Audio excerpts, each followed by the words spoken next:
Thanks for joining us.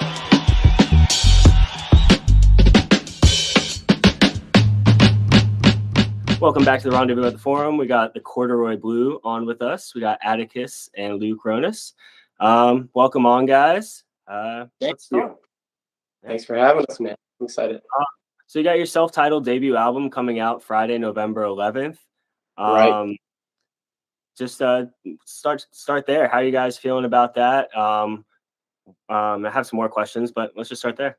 Yeah, it's a lot. Like it was a lot of work. We started in March, and since we're not able to be full-time musicians, you have a life otherwise. So to find the time to fit it all in, it was a lot. But I feel like it came out really well, and we're really excited to have it out. And we have like an emotional attachment to these songs. We've been playing them for so long, so it's really nice to have them out, right? Yeah, I agree. I'm very grateful that it's out now because we've been talking about an album for like Ever since we created them. We've been like just dreaming of a debut album, and we've been sitting on some of these songs in this album for like years now. So to see them like actually like about to be out is really fulfilling. Yeah.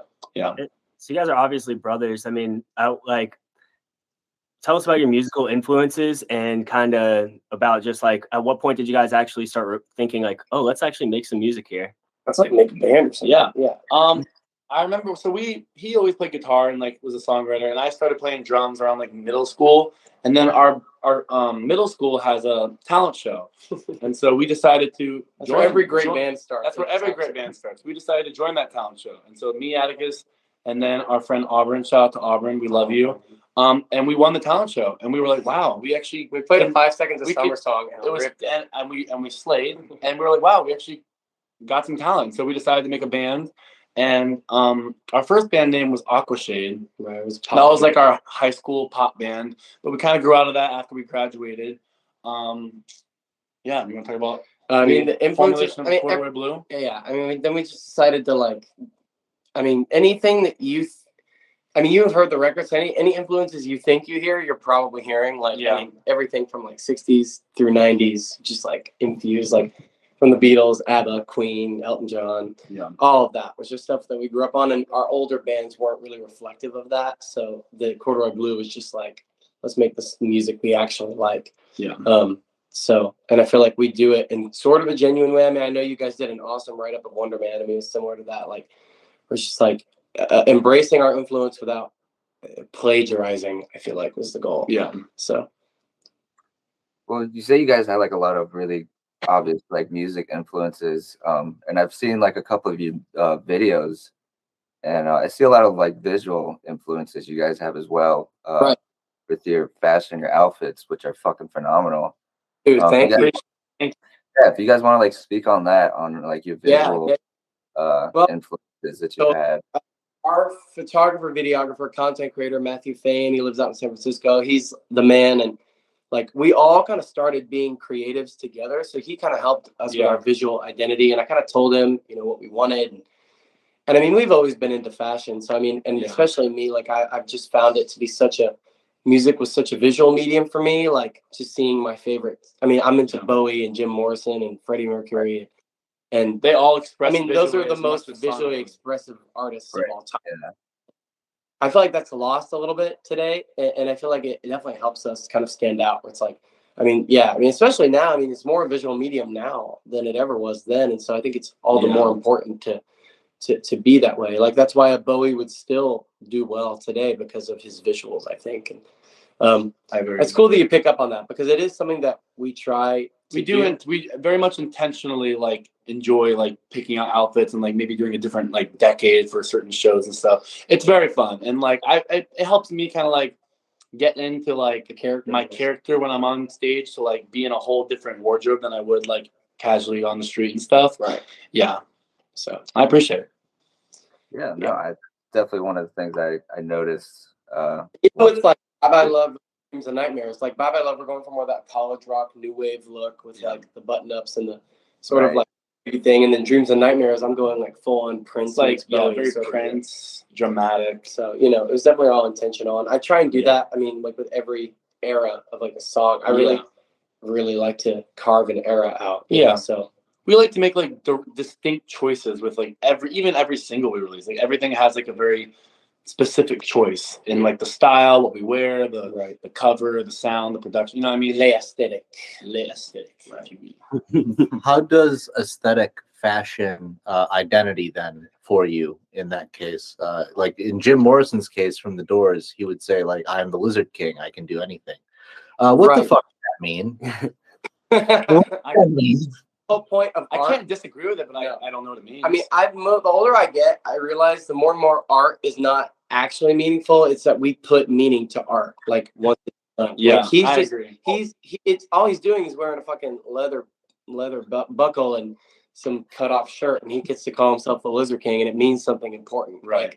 Like it's all about how. I mean, I like, for example, I mean, like, we released 3 songs with the word love in it, and instead of it being just like a silly coincidence, I made up a story about how they all go together. I didn't fucking plan on that, like, but I made it up, and people are like, "Oh my god, that's so Yeah, I think cool." you like see what you've created, and you like kind of think about what story you can create out of it. Because at the end of the day, people love a good story. Yeah. So you gotta like create a story that people can like attach to and like relate to. I feel like for instance, what you said about Jim Morrison and Lizard King, that's like he saw I was wearing leather. He like is a rock and roll star. Like let's not. You also why not make like a cool quote that goes with it that people can like attach to? You also get to dictate your own like destiny. Like he just outwardly manifested that that's what he was, and people were on board with it because I think he was just so genuine. Like I think people can pick out whether you're being genuine with your aesthetic or not. Like, you know, that's why I made the song Wonder Man, partly because I wanted that to sort of be an identity of mine. Like, you know, he plays guitar, I plays piano. That's the Wonder Man sort of deal. Like that's the aesthetic I like kind of put on. That's one of the reasons I wanted that song. Like every artist has their sort of little persona. I mean, like Elton John's the Rocket Man and Billy Joel's the Piano Man. Yeah. So I kind of wanted one of those. So if you just manifest it and put it out, people seem to be a lot very receptive to genuineness like that. So I suppose that speaks to aesthetic creating a story. Right. What about story creating an aesthetic? In the case of certain albums, we have people creating anecdotal stories that eventually take over the album and create a concept behind it. Right. Sure. Hence the term concept album. Yeah. Right? I would say for us, the whole point of this record is that it's weird. It's so not a concept album that it almost does sort of take on a concept. Like the whole point of this album is it sounds all over the place because we're just picking the songs. This album is essentially like a soundtrack to our life. Like what was the album that we wanted to come out when we were 15, 16 that didn't come out? That was inspired by all the stuff that we love. And so it is sort of like every little piece of our life growing up and from 18 to 21, just like stuff that we were like wanting to make and into. And so in that way, it sort of does create a concept of like, it is the soundtrack to our life from top to bottom. Like, you know, there's not really any heavy, dirty, like soul wrenching songs, because that's not the kind of area and life we grew up in. I mean, there's some sad songs on the record because sad moments happen, but it's a pretty overall like happy sounding 70s, 60s infused record. And so in that way, a straying away from the whole concept idea of like, it's just our favorite 11 songs we had. Yeah. It does sort of take on a concept of its own, as in like, it all just is a cohesive soundtrack. Like, you know, as if you're in your own movie, essentially. This is the most main character album I think that we'll make, you know, because it's just so heart to the page. I think as I've gotten older, I start to play characters and I start to get more into concepts and like bigger ideas and ideologies and things. With this record, it was so pure and innocent. I wanted to stay away from all of that. Like just make an album that was from my heart to the page. Just very vulnerable album in that way. But I think that's interesting. And some of the songs in themselves have stories that create an aesthetic. Like Her Majesty, the one we just released, I feel like the story is what gives it the romantic aesthetic, not the other way around. It's about like acts. It's split like the cycle of love into 4 acts, and I've explained it on Instagram and stuff. But I think that story helps create the aesthetic and that on that song. So, but.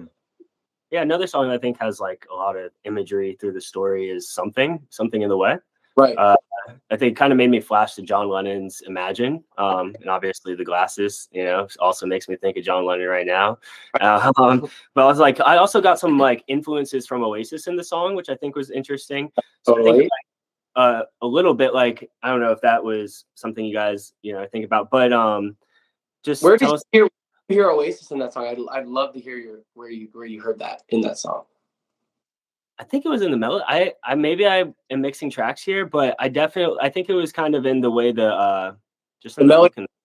right? I can hear that. Yeah. Kind of, it was more like subtle because I listened to that song a couple times because I really liked the storytelling in it, Right. and like what it was going for. I think it like, I mean, you're saying like there's not a broader narrative, but I think that there are some like you kind of do talk a lot about, or I think there are certain things you guys stand up for in the album. Right. Yeah. And I think that you know, it's funny you say that. After I've kind of had this whole thing about like, oh, it's just about nothing.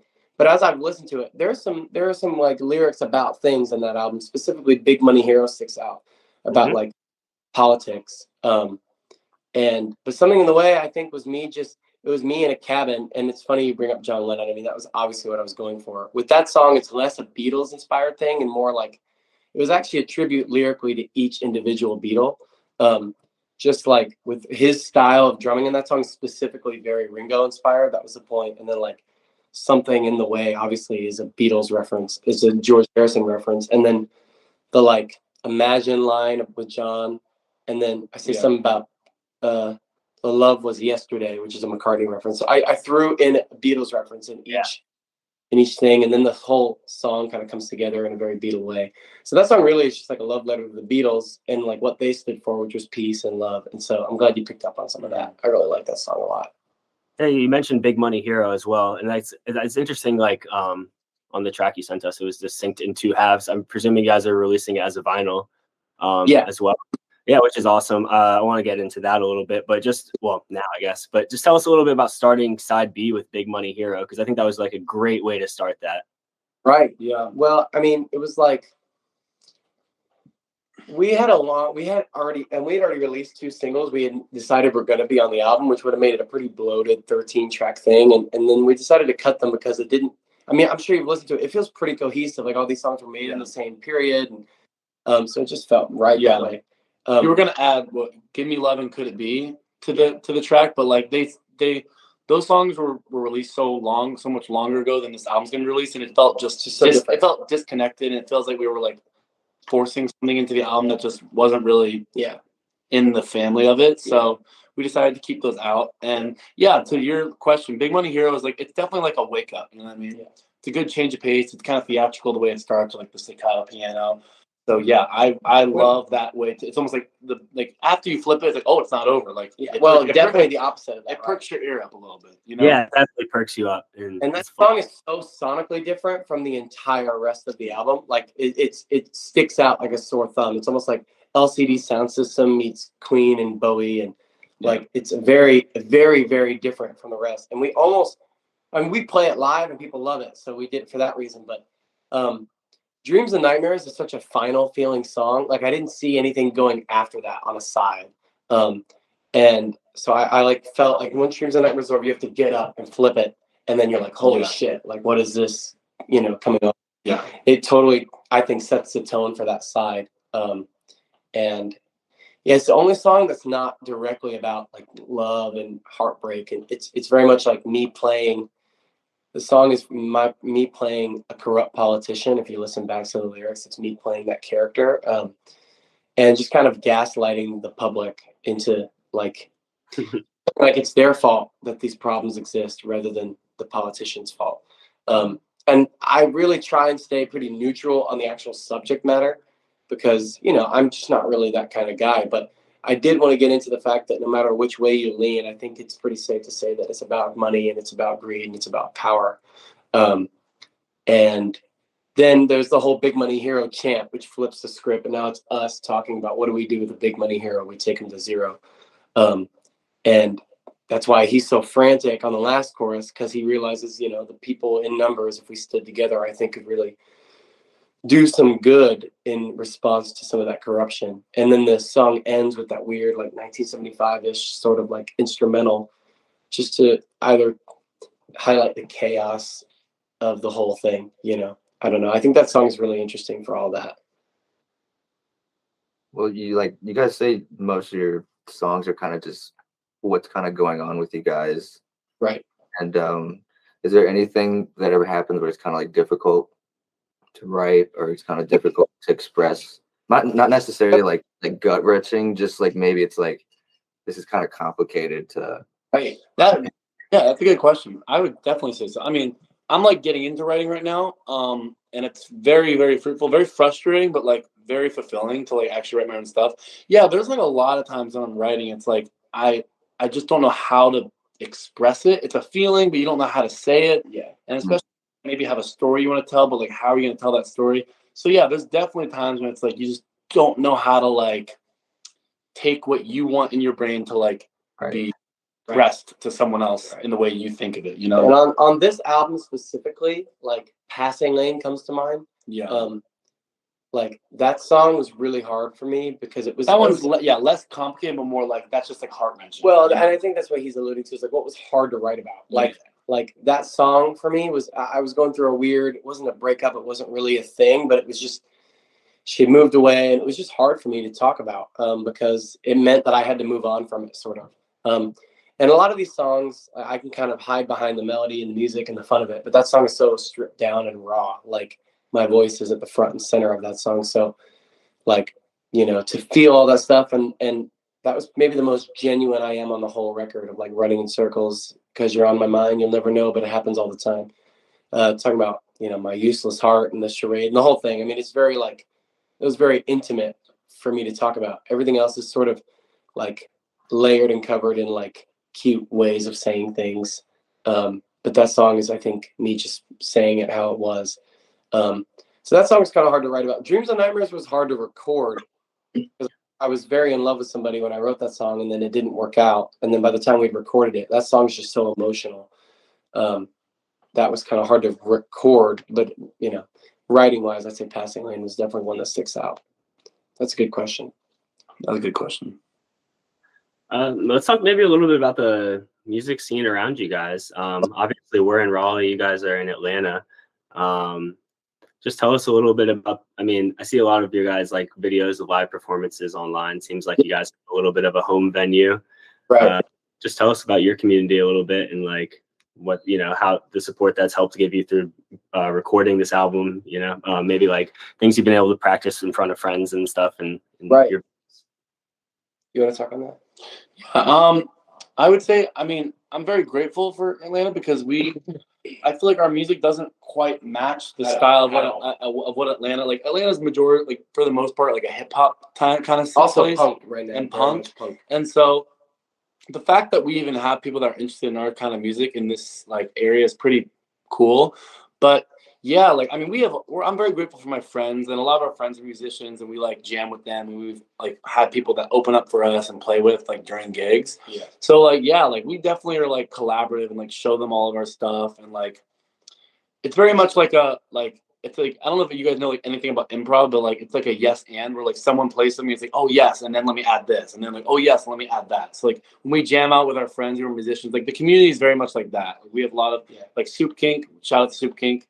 Those are our homies. Band. Those are our homies, and like they're very much like that. We just love jam with them, and like no one is like dissing anyone's ideas. Like we always like, oh yeah, let's run with that and let's add something else. You know what I mean? I don't know if you've ever seen the Buddy Holly music video where they're like the music video where they're like in suits and they're like it's like Happy Day set.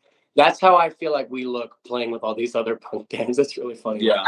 Like we just stick out so sorely in a good way, I think, because I think people. Doesn't matter how punk or like how goth they are, like or metal they are. I think people can just recognize a good melody. I think, and I think we provide them that. Like they're like we're that band that they're like, oh, I didn't know I even liked that sort of thing. Yeah. When we go to Athens and Nashville, people seem to be much more on board with what we do. So it's funny that we're here. But I mean, the goal is to be a little bit of everywhere. But Atlanta will always be our hometown, and people are really supportive to his point. And so I don't think we expected that sort of support. And yeah, I mean, at the end of the day, I think people just appreciate a good melody at the end of the day when you get past what they're trying to go for aesthetically or like what vibe they're trying to give off online. Like if they see a band with good stage presence, what I think we have, and good melodies, all that sort of melts away and you get into it. So we're not canceled yet. So you talked a little about stage presence, brought up like the keep my mouth shut. I don't know. I think you get canceled over anything. Yeah, they just keep going. I Like don't Joe know. Rogan, he got canceled like 8 times. And he keeps- Just powered right through it, right past Right. it. Honestly, I guess if we do our job correctly, we will be canceled. Because that means we're big enough to be canceled. Yeah, right. There you go. There you go. You know, too big to Not be right. You either die a local hero or you live long enough to become a canceled star. Yeah, I guess that's the way. Yeah. But so you kind of talked about like stage presence, performance. You mentioned improv. So like as when you guys were growing up through your lives, have you historically been involved in like other kinds of performance or just Yeah, like since I was in 2nd grade, I've been doing musical theater and plays, and and then I always would play music, and we pretty much have grown up wanting the spotlight, wanting the stage in any form or fashion. Yeah, I mean, I started doing musical theater since I was young too, and I've like fell in love with it. I just recently was in a performance of a Rocky Horror Show. I don't know if you guys know anything about that. It was I played Rocky. It was so much freaking. It was so much fun. I got to run around in gold booty shorts. It was great. But yeah, I'm an actor and model as well. So like, yeah, I love doing. He finds a way to say that somehow. Well, why not? I know you should. But yeah, it's so much fun. But we both started doing musical theater, and yeah, that's how we kind of like got used to the spotlight, you know? Right. And then you get in, you crave it, and you just find ways to And then make you it just happen. don't stop. You You just keep performing. What does so like something that you said jogged my memory and made me think of like dolphins that saw themselves in the mirror for the first time and became self-aware, right? What does self-awareness do for the conception of art that is driven by identity, that is driven by the feeling of wanting to be something else, the feeling of putting on an aesthetic to be something? Yeah, that's very interesting because I think I know what you're talking about, the dolphin thing. I've also seen a video of like a gorilla seeing himself in a mirror and he was like freaked out. He tried to fight that dude. He tried to fight it. They're not Tried to fight that dude. He saw the mirror. that he dude was fucking- himself. The dude was himself. Tried to fight that dude. I've seen the video of the dolphin, and it's very interesting. I don't know why. I think like innately we all are just we can't help but compare, and so when we see and we become self-aware, we see other things around us, and we want to be better than those things around us. Yeah. And I think that self-awareness just makes you realize like, wow, like it's like that's the thing that I'm being to everyone in the world right now. You know what I mean? Yeah. To see the thing that you're being portrayed to the world as, it's kind of jarring almost. I think you explained it right. Like two ways to deal with self-awareness is the dolphin, where you're aware of yourself and you're like. This sounds like a Jordan Peterson podcast. You're taking a breath in, and you're like, okay, this is who I am. Actualize it, right, and then do whatever you do. For us, it's art, but everybody does their own thing. Or you could be like the gorilla, where you're aware of yourself and it's too much to bear, or like you're just confused by it and try and hide it by whatever methods. I think the gorilla just thought it was another gorilla. Well, I know, but I'm reading. I think the gorilla thought it was another gorilla too, but I mean, yeah. But I think self-awareness is really important, and that's where I think that whole like what I was talking about, that sort of like untalked about genuineness comes in, and I think that's why people either feel like, oh, they're like faking it, or like, oh, no, that's really them. And I feel like that's why people like us so much, is like we're self-aware enough to make music that is just like us at peace with who we are, and like, yeah, we put on the outfits and whatever, but it's never not an extension of what we are and who we enjoy. We're always coming from a place of genuine. It might be like we're like maybe exaggerating ourselves, but like it's always like what we enjoy and what we like. You know what I mean? We're never doing something that we don't enjoy. And I've seen people do similar things to us, and it just feels off sometimes, and I can't explain it. And it's just because there maybe isn't a genuineness or a self-awareness aspect of that there. They're the gorilla and we're the dolphin. Let's fucking go. I mean, sure. Do you think there's any like talk about like it's an extension of yourself that there's just kind of relating it to like there's some aspirational tones in your music? Do you think sometimes when you are playing a performance or playing a character that it's an like aspirational version of yourself almost like Sure. I mean, it's the superhero version. It's the Wonder Man version. Like our songs are very much about like there's two types of artists I've found. Like you have all of them are good. I mean, there's good and bad artists in either one of these, but there's either the sort of like homegrown, I'm just like you kind of guy, and like, you know, gets in the middle of the crowd and plays acoustic guitar on the floor, and everybody's like, oh, Like his whole he's theme, one of us. his whole theme is like relatability. Like he's not trying to be like over you. It's very like it's like I'm one of you guys, you know. Yeah, it's like a meet and greet type thing, which is very good in its own way. But I very much appreciate it. The stuff that we're into is almost like you go to a show, you go to an artist to kind of see something a little larger than life, like something that exceeds your normal day to day, and right. And that's you almost want to feel. You almost want to feel like you're in the presence of like something otherworldly. Like when I saw John, it's like he's not going to come and like sit with an acoustic guitar next to me in the stadium, right? But he's going to wear like some crazy thing on a grand piano and feel as bombastic and larger than life than ever. But even smaller than that, like we saw the Nude Party, and we opened at a festival for them, and that was a larger than life experience. Those guys aren't Elton John level, but like they conducted themselves in a way where it's like you're almost revering the moment, and they're rising to an occasion, and that's the sort of thing we like to do, which is where I think a lot of the aspirational tones come from, just putting on a character rather than like this is who we are, you know. And that comes through in the music, but I like for the show to be a spectacle, like a stage. That's why I'm wearing high-heeled boots and I go crazy and I'm on the floor and he takes his shirt off. Like the whole thing is that it's like a big production, you know. Yeah. So I think that's where a lot of the aspiration. I think that's also where like our like theater background comes in. Like whenever we see a stage, we think of like costumes, we think of like ways to dialogue, we think of lines, like we think of like a performance, we think of the whole thing being a show. You know what I mean? And we can't help but like utilize that into our musicals, like gigs and stuff. Right. So do you find that as you're like doing live performances, shows that that like there's an extra extension of expression there that isn't coming through when you just hear it online? Oh, 100%. 100%. Yeah. And I will say we did a really, really good job, I thought, of capturing the essence of what we do live, like the energy. I really thought we did a good job of capturing that on the tape. Where I don't think, honestly, this record might have been the first time I've really felt that way. Like every song captures the energy. I don't know what it is, but I'm really happy with that aspect of it. Like the energy of what we do live really did come through on the record. But there is a certain point where you have to see us live to really experience it, I think. Yeah. And it may not even sound as sonically full because we're a 3-piece live. But I mean, just the spectacle of watching us all do what we do, and me going from guitar to piano and him just pounding away. It's very, you can feel it in your chest. And our bass players, Zach and Andy, whichever one's available, shout out to both of them. They're both insanely talented. And so, yeah, there's definitely an aspect you need to see us live to get the full picture. But that is maybe the thing I'm most proud of the entire album over anything is I've heard a lot of bands that I love live, and it's just not the same in the studio. Like not even a little bit. And I feel like it's similar energy on our record. Yeah. And I'm really happy about that. Yeah, I think listening to it, there's strong expressions of emotion. You can definitely come through on there. Didn't know if you guys said anything right now. Yeah, I had a couple things. So there's this like old, and it's only because you guys have been talking about theatrics and aesthetics a lot in your music.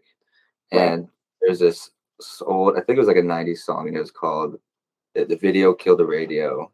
Oh, yeah. And yeah, you see, you guys have probably heard it. And it's pretty much saying the opposite of what you guys are saying that like in the 90s when people started really going in on their music videos and really becoming aesthetic, that it was like ruining the quality of music and like just the musical.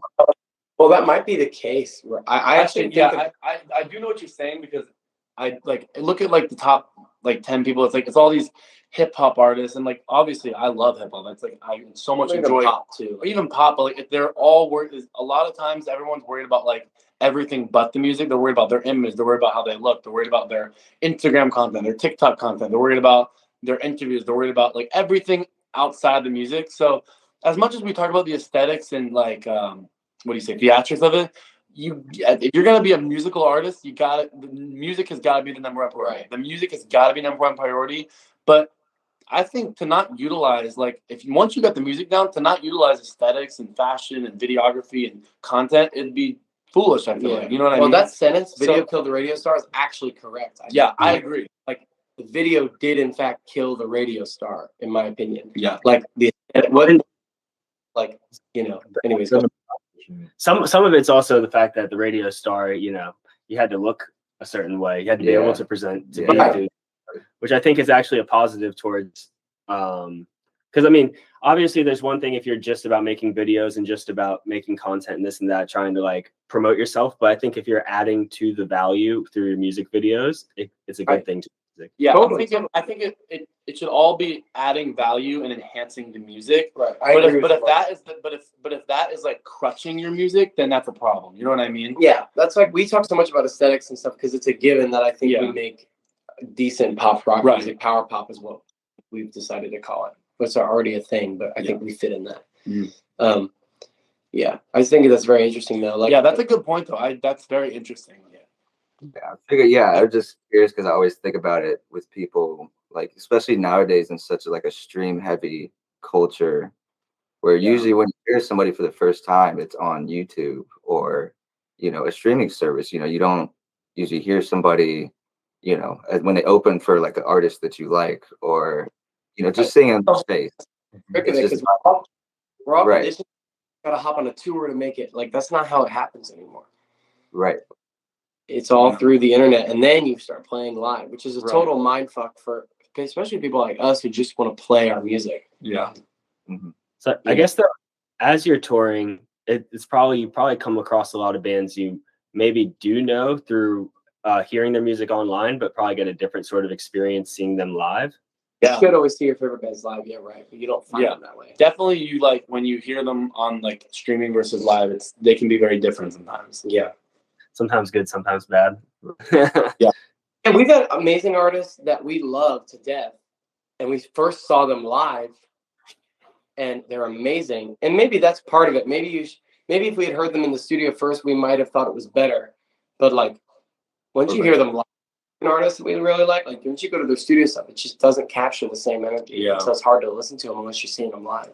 And it's not really a diss. It's more like some of these like local bands live shows are just kick ass, and they don't have maybe the money to produce it right. I mean, we were really fortunate to sign a production deal with Collective Soul's Will Turpin. He owns a studio in Jonesboro. But then we have a lot of like friends or artists that are like alt pop kind of like single artist people that their stuff on streaming sounds pristine and perfect, but then when they do live, it's like karaoke basically. It's like not really it's not really a live show. It feels like. Yeah, we were able to have a good medium of getting that production deal and getting this record to sound. I mean, like, really good. I think. I mean, it sounds very professional, and it was mastered professionally, and I think we spent a lot of time on it.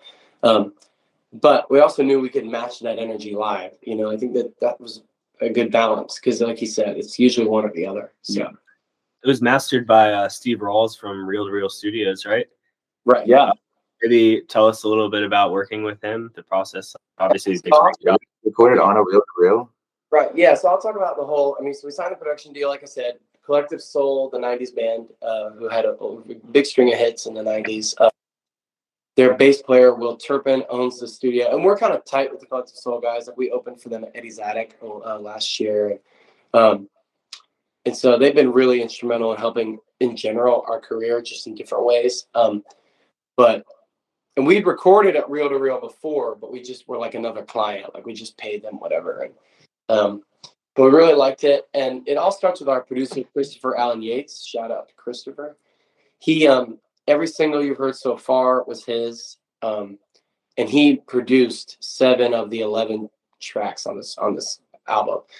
So he was the main producer on this thing, and we have such a great relationship with him, made it really easy. And so he produced it, and then we had Sean Groves, who mixed everybody from Outkast to assistant mixed Outkast to Matchbox 20 to Elton John's later records.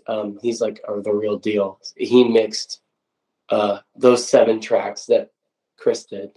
And so, I mean, having those kind of pros on it, like totally elevated the experience. And then Will himself, Collective Soul guy, produced Her Majesty, Big Money Hero, Passing Lane, and Fight the Tears, the album opener.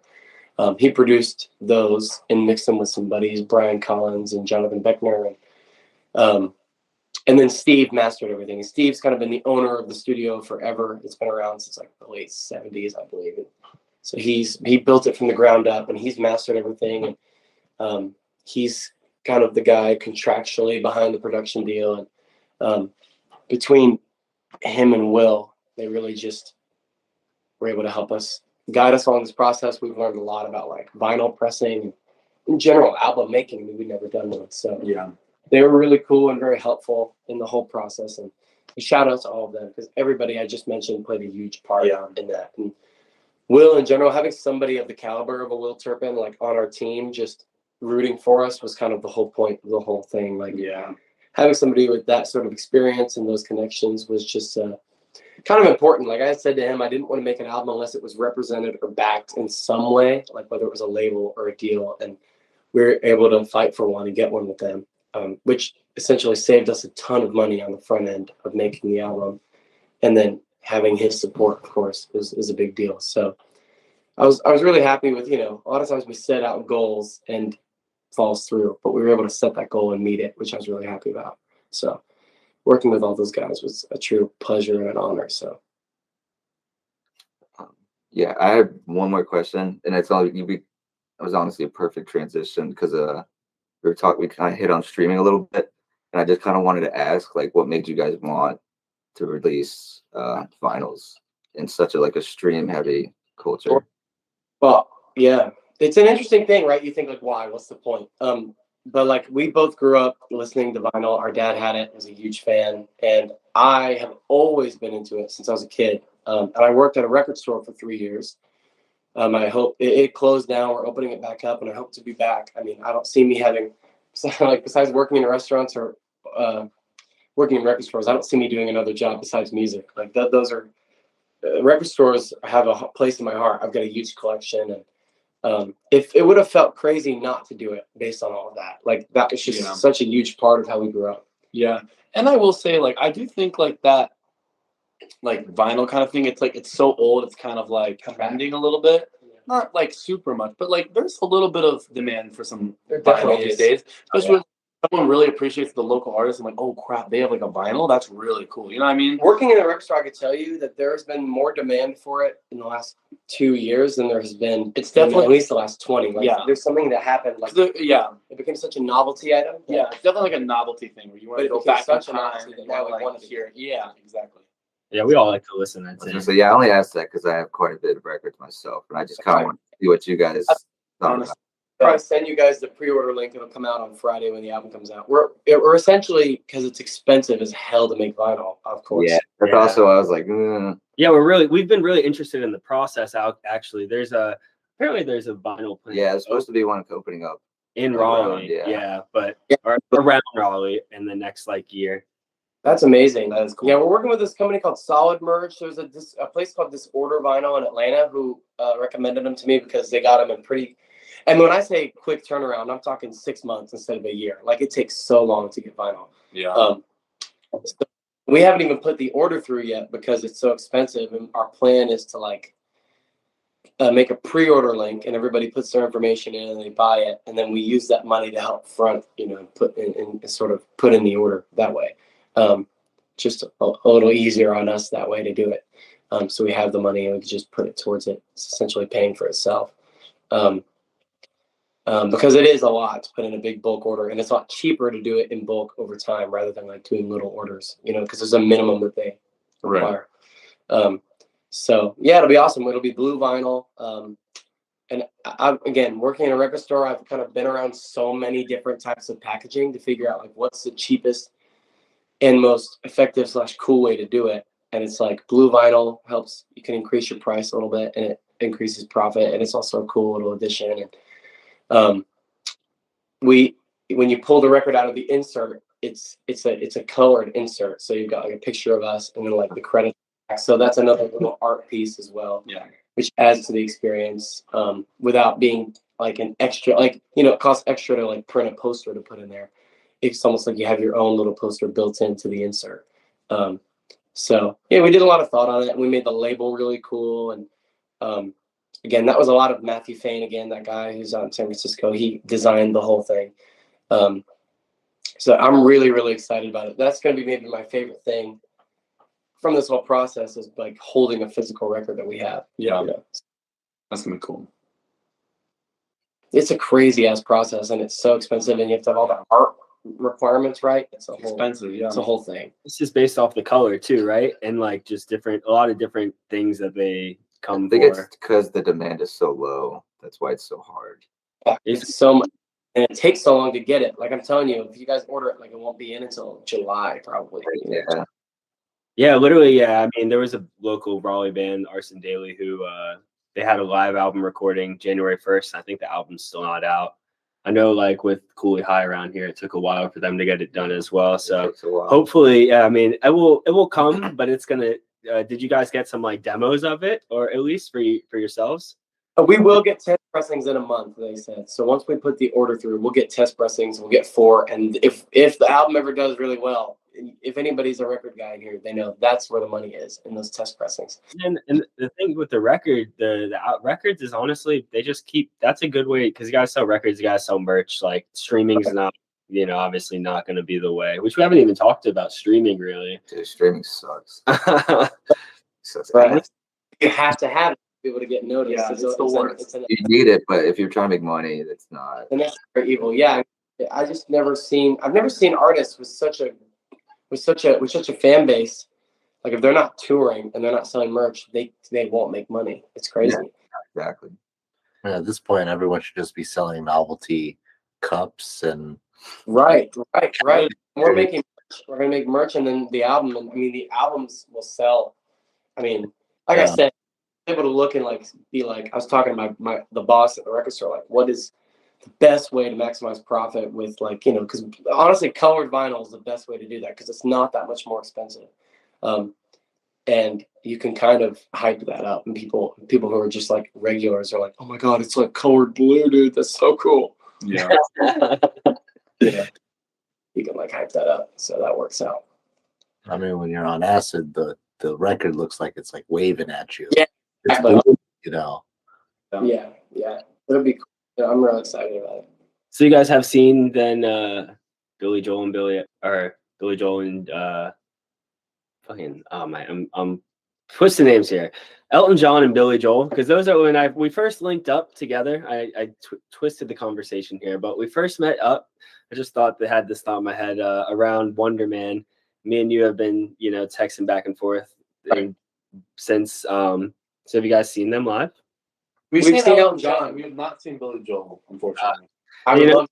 My parents have seen Billy, but we've seen Elton John. That was an awesome pleasure. And they went. I don't know. Didn't he just go on tour? He just had a welcome back tour, right? Elton John's on his official final tour. Like, Official.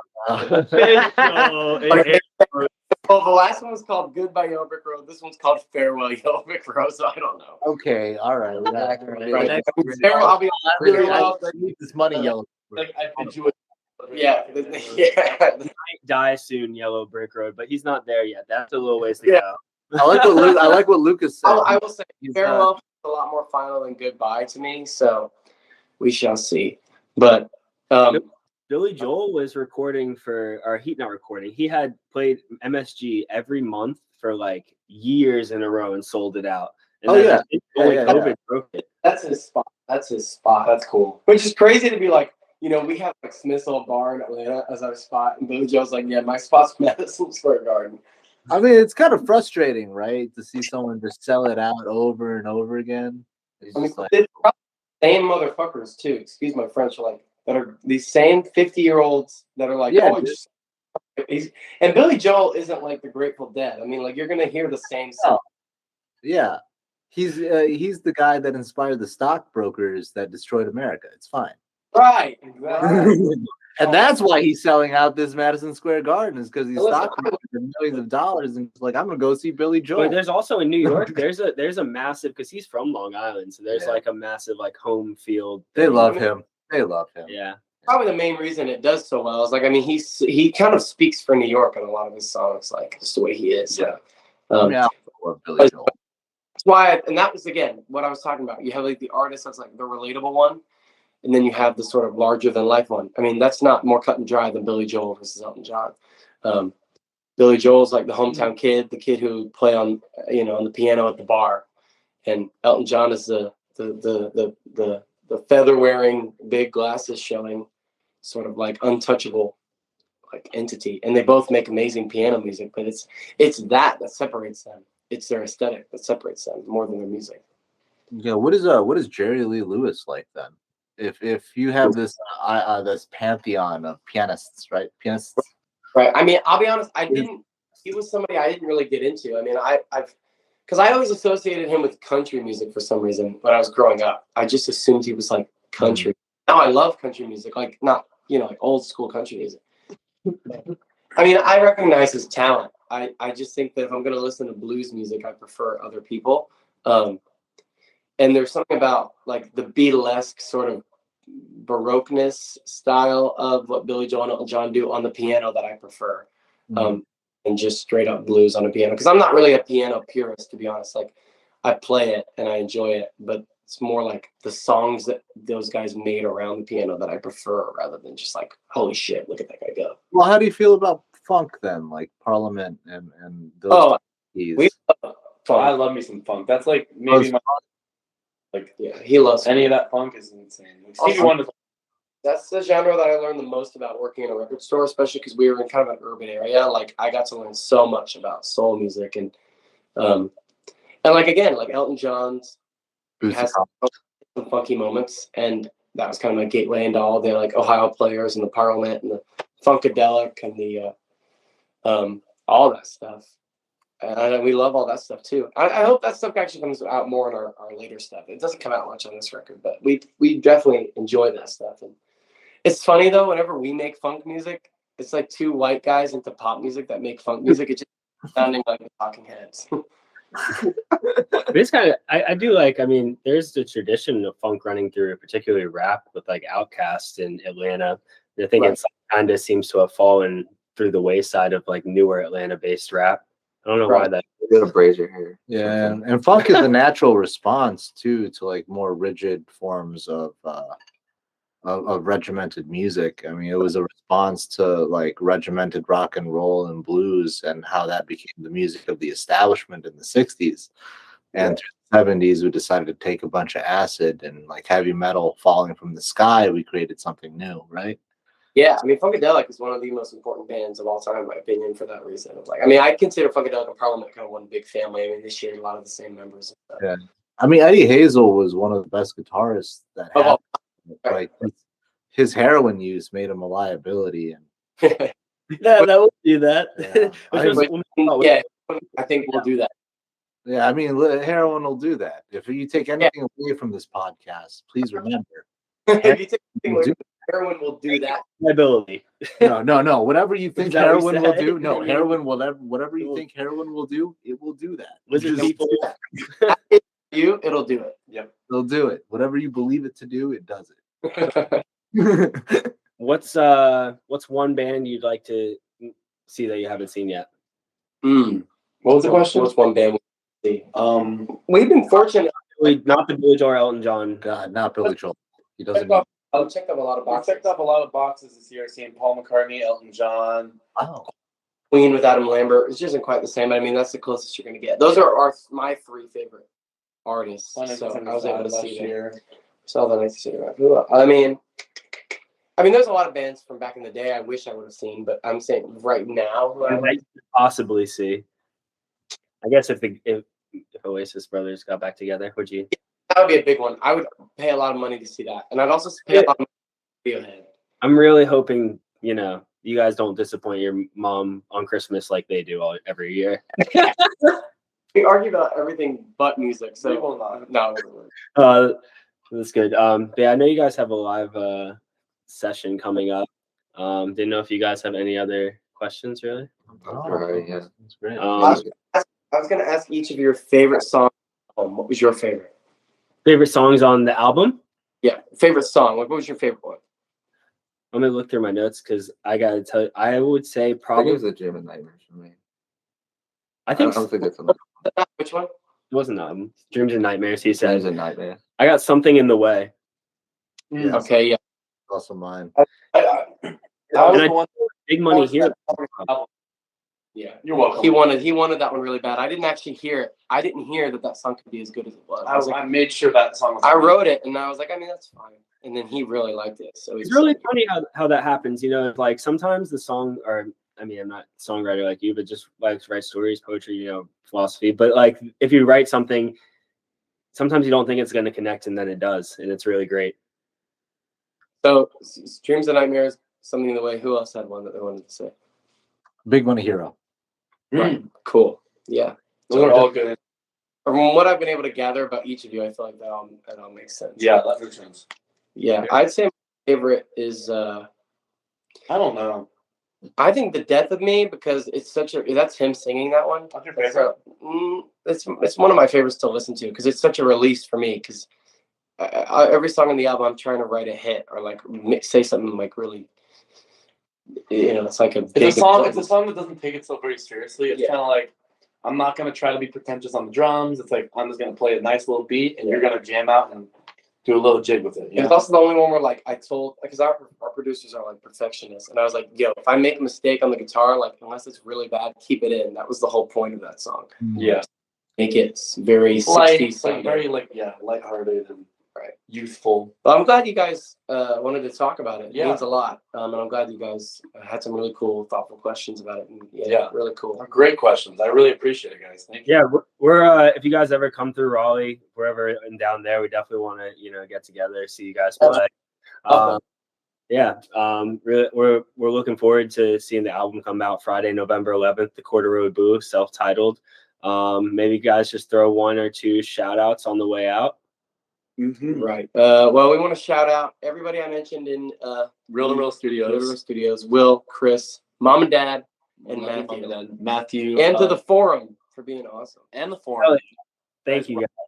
You guys are awesome. I I think that's it. think that's it. Yeah. So crush that live performance. What is it? Yeah. So.